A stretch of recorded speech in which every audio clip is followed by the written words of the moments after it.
Good morning, Your Honors. May it please the Court, my name is Bodie Waldrop. I represent the petitioner, Secretary John Husted, in the matter before this Court. I'm not here to preach about higher ideals of state sovereignty or state power. However, these are important. These are distractions from the main issue at handle in this case, which is the plain language and plain meaning of NVRA 20507 and how Ohio's supplemental process complies with this statute. The reason I'm going to avoid the sovereignty issue is that the Constitution, yes, grants states the power to regulate the times, places, and manners of elections. However, in that same constitutional provision, it grants Congress the authority to change those or alter those at any time. So what's really important here... Is anyone arguing that the NVRA is not constitutional? That Congress didn't have the power to... No, no one is arguing that, and which is why I'm avoiding it. Okay. What is at issue here is what the NVRA does and how it alters the regulations. What the NVRA does, it mandates that states ensure an accurate and current voter registration. This is very important because Congress, recognizing that these maintenance procedures for accurate and current voter registration rules could disenfranchise voters. And they gave restrictions to this possible disenfranchisement in 20507, Section 8 of the NVRA. 20507 has a number of restrictions. They are found in A4, B, C, and D. Isn't the main purpose of the NVRA to protect the right to vote? Yes, and it does this through limiting states' ability to remove voters and to to maintain an accurate and current voter registration. So it gives states the power to do this, and it says this is how you may do it. And what is the Secretary doing here? What is, in fact, I don't really understand how this process works. Okay, well, the process works is that Ohio has a general program with two processes in it. It has a NCOA process and a supplemental process. The NCOA process uses the National Change of Address database to identify voters who may have moved, and the supplemental process uses voter inactivity to indicate whether a voter may have moved or not. This is found in the Husted Directive, which says, quote, "This second component is designated the supplemental process because it seeks to identify voters whose lack of voter-initiated activity indicates they may have moved even though their names did not appear on the NCOA process." So, but the plaintiffs in this case had not moved, right?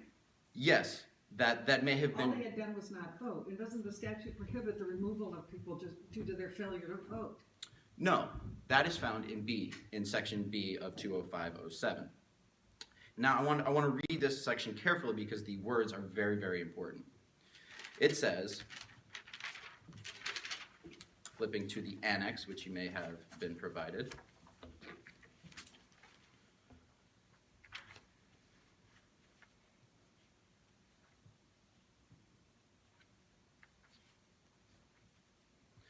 it says that any state program or activity to protect the integrity of the electoral process, skipping forward a little bit to B2, shall not result in the removal of the name of any person from the official list of voters registered to vote in an election for federal office by reason of the person's failure to vote. Yes, that is what you just brought up. However, the paragraph does not end there.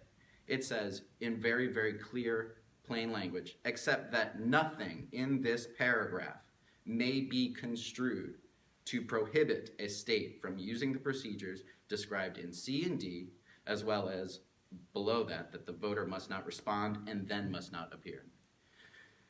This except clause is exceptionally broad.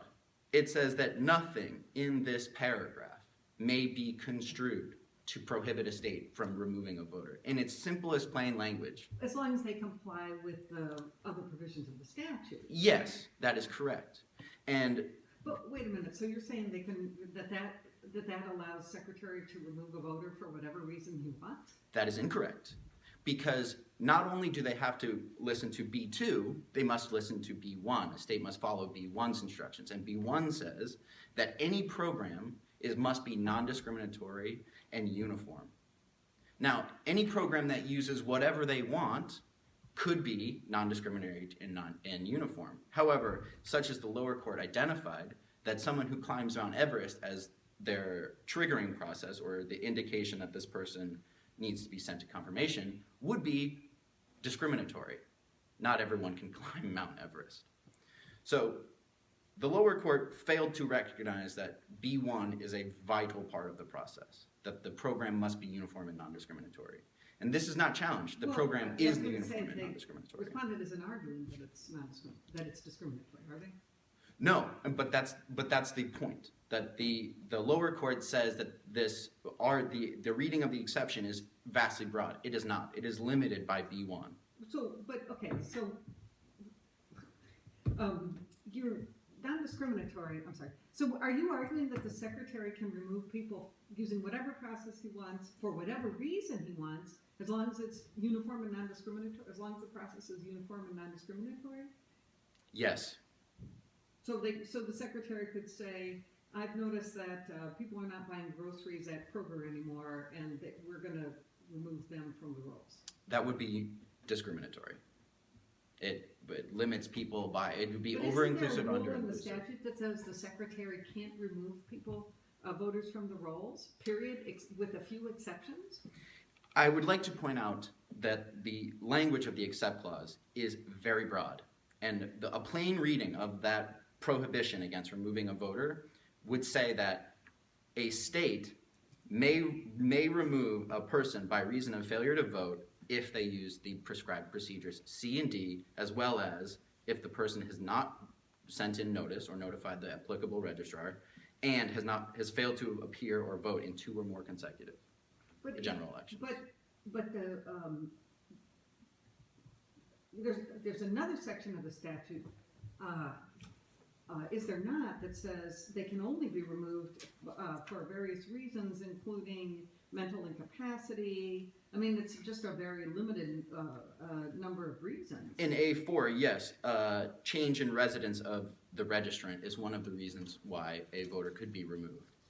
This is also not challenged by the plaintiffs. They say a challenge to this would read that our program doesn't identify people who may have moved. It does. But wait a minute. What the supplemental process does is identify people who haven't voted, not people who haven't moved. Well, yes, but I mean, the plaintiffs in this case had not moved. Voting activity is an indicator of whether the person had moved or not. In addition, in section D, just to go over this, that in D2A, if the registrant did not change his or her address, which is exactly what we're describing here, the registrant should return the card, aka the notice, not later than the time provided in mail registration, A1B. Now, that's very important. It says that even if the person did not move, they must still respond to the notice sent by the registrar, the confirmation notice.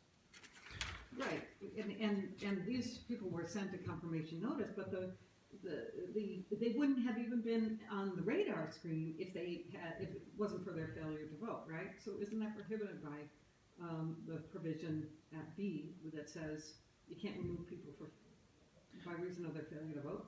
That is wrong. Okay. You can say, I see my time is up. May I answer your question? I see my time is up. May I answer your final question? Yes.